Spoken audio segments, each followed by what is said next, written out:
Hello दोस्तों, नमस्कार। आपका स्वागत है यूपी की सीमा की रसोई में। और आज हम बनाएंगे बहुत ही अमेजिंग और बहुत ही टेस्टी बेसन की बर्फ़ी, जो कि हम बनाएंगे बिना चाशनी, बिना किसी भी झंझट के। और बहुत ही फटाफट ये बनकर तैयार होती है और बहुत ही दानेदार ये बर्फ़ी बनती है।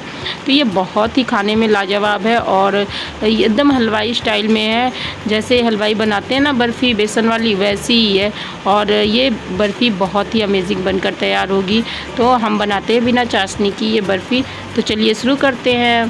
तो यहाँ पर मैंने कढ़ाई रख दी है। कढ़ाई में मैंने डाल दिया है 4 चम्मच घी के। 4 बड़े चम्मच मैंने घी के डाले हैं। और हम एक कटोरी में बेसन नाप के ले लेते हैं। तो ये बेसन मेरा 1 कटोरी है और 4 चम्मच घी अभी हम डाले हैं। ज़्यादा घी इस समय हम डालकर नहीं इस बेसन को भूनेंगे, क्योंकि अगर हम इसमें घी एक साथ डाल देंगे तो घी ज़्यादा भी हो जाता है या कम भी, क्योंकि बेसन हमारा जैसा है ना वो घी उसी पे डिपेंड करता है। तो यहाँ पर मैंने आधी कटोरी सूजी डाल दी है। जिस कटोरी से हमने नाप कर लिया था बेसन, उसी कटोरी से हमने नाप कर आधी कटोरी सूजी का ले लिया है। सूजी बहुत ही अच्छा दानेदार फ्लेवर लाएगा इसमें, इसलिए हमने सूजी भी ऐड की है। और ये इसी तरह से हमें चलाकर दबाते हुए इस बेसन को भूनकर तैयार करना है। और गैस का आँच हम इसमें लो मीडियम रखेंगे। और मोटी कढ़ाई होनी चाहिए थोड़ी हमारी, नहीं तो जिसकी वजह से बेसन हमारा जल सकता है। पतली कढ़ाई लेंगे तो इसलिए हमें कढ़ाई थोड़ी मोटी पेनी वाली चाहिए। और इसको इसी तरह से दबाकर अच्छे से भूनेंगे हम। और भूनते हम इसी तरह से हैं, क्योंकि हमें बेसन के लम्स भी इसको ख़त्म करने हैं और अच्छे से हमारा बेसन जिसकी वजह से भून जाएगा। जो लम्स होंगे ना उसे तोड़ना बहुत ज़रूरी है, नहीं तो वो लम्स हमारे अच्छे से बेसन को अंदर तक पकड़ने नहीं देगा ना, जो लम्स वाले बेसन है। तो इसलिए हम इसी तरह से तोड़कर इस बेसन को भूनते चले जाएंगे और लम्स को ख़त्म करते चले जाएंगे। और बहुत ही अच्छे से भूनकर हमारा ये बेसन तैयार होगा। देखिए, हमें इस बेसन को बिल्कुल भी छोड़ना नहीं है कि गैस पे इसको हम छोड़ देंगे और भूनेंगे नहीं, तो हमें बराबर ही चलाकर इसको भूनकर तैयार करना है। और ये बेसन हमारा बहुत ही अच्छा और बहुत ही लाजवाब भूनकर तैयार होगा, तभी हमारी मिठाई भी अच्छी बनकर तैयार होगी। तो हम इसको इसी तरह से बराबर चलाते हुए लो मीडियम गैस पर भूनेंगे। और ये देखिए, मैं इस तरह से दबाते हुए इसको चलाते हुए बराबर भून रही हूँ। हमें इसे इसी तरह से भूनना। और इसमें हमें घी जब कम लगेगा ना तो हम उसमें थोड़ा सा घी और डाल लेंगे, लेकिन अभी हम इसको पहले अच्छे से भूनेंगे। जब हमारा बेसन अच्छे से भून जाता है ना तो वो घी छोड़ने लगता है। और अगर ये बेसन हमारा भून जाएगा और घी नहीं छोड़ेगा, तब उसमें हमें पता चल जाएगा कि घी की कमी है। तो थोड़ा सा हम घी और डालेंगे, लेकिन अभी हम इसे बराबर चलाते हुए देखिए कितना अच्छा सा ये भुना रहा है। और अब इसमें लम्स भी बिल्कुल ख़त्म हो गए हैं और ये आपस में जुड़ने लगे हैं। तो यहाँ पर लम्स ख़त्म हो गए और बेसन हमारा बहुत ही अच्छा टेक्सचर में भुजा कर तैयार हो रहा है। तो यहाँ पर हम चलाते हुए अभी भी इसको भूनेंगे। और अब हम देखिए इस तरह से इसको चला रहे हैं तो कैसे ये इकट्ठा हो जा रहा है और कढ़ाई छोड़ रहा है। तो इसी तरह से हमारा भूनकर तैयार होगा। और अब हम इसमें डालेंगे थोड़ा सा और घी डाल देंगे।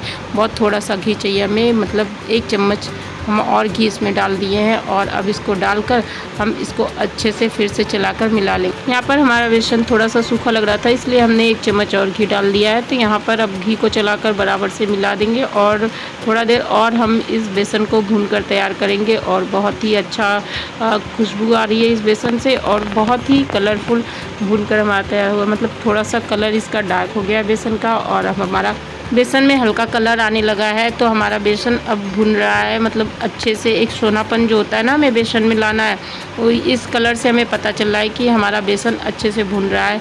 तो यहाँ पर अभी भी हम इसे चलाते हुए बराबर ही भूनकर तैयार करेंगे। और ये अब हमारा बेसन आप देख रहे होंगे, अगर हम छोड़ देते हैं तो कहीं कहीं घी छोड़ने लगता है। तो यहाँ इसी तरह से हमें बेसन अपना भूनकर तैयार करना है। और यहाँ पर देखिए अब बहुत ही अच्छा सा कलर आ चुका है हमारे बेसन में। और इसको अभी हम 2 मिनट और भूनेंगे इसी तरह से चलाते हुए, ताकि हमारे बेसन में कोई भी कच्चापन ना रहे, ना सूजी कच्ची रहे ना बेसन कच्चे रहे, क्योंकि हमने इसमें सूजी भी ऐड की है ना। तो इसलिए हमें दोनों चीज़ों को बहुत ही अच्छे से भूनकर तैयार करना। और सूजी हमारी दानेदार होकर उभर आती है, इसलिए हम बहुत ही अच्छे और लो फ्लेम पर भूज के तैयार करेंगे इस बेसन को। और बहुत ही अच्छा टेस्ट और बहुत ही अच्छा कलर निकल कर सामने आएगा। हम इसमें कोई कलर वगैरह नहीं डालेंगे अलग से, लेकिन बहुत ही अच्छी और बहुत ही टेस्टी मिठाई हमारी बनकर तैयार होगी। तो यहाँ पर अब हमारा बेसन देखिए भूनकर तैयार हो चुका है।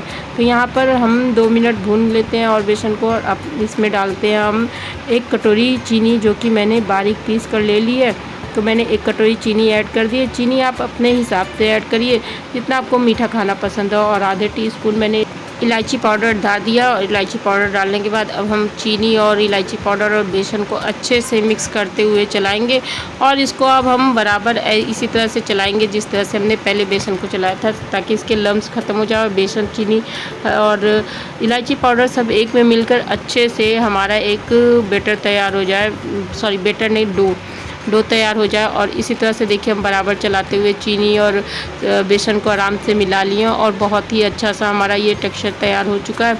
तो हमें अभी भी इसे चलाना है। जो कहीं चीनी हमारी इधर उधर मतलब लम्स बने होंगे ना, उसको बराबर से इसे ख़त्म करके हमको इसी तरह से चलाना और इसका एक अच्छे से भूनकर तैयार करना है, ताकि हमारा चीनी और बेसन का जो है एक डो बन सके। कढ़ाई को हमारे छोड़ने लगेगा ये, तब हम इसको निकाल लेंगे। और इसी तरह से हम देखिए बराबर चलाते हुए इसको भून रहे हैं। अभी भी हमें 10-15 मिनट और इसको भूनकर तैयार करना है, क्योंकि बहुत ही अच्छा सा हमें इसमें कलर भी आ जाएगा और चीनी बराबर से बेसन में मिल जाएगी। तो हम इस तरह से भूनकर तैयार करेंगे और बहुत ही अमेजिंग सा हमारा ये मिठाई बनकर तैयार होता है। तो आप जब भी बनाएं तो इसी तरीके से बनाएं ना, बहुत झटपट बन जाता है। और ना ही कोई चाशनी बनाने की झंझट होती है, ना ही कुछ।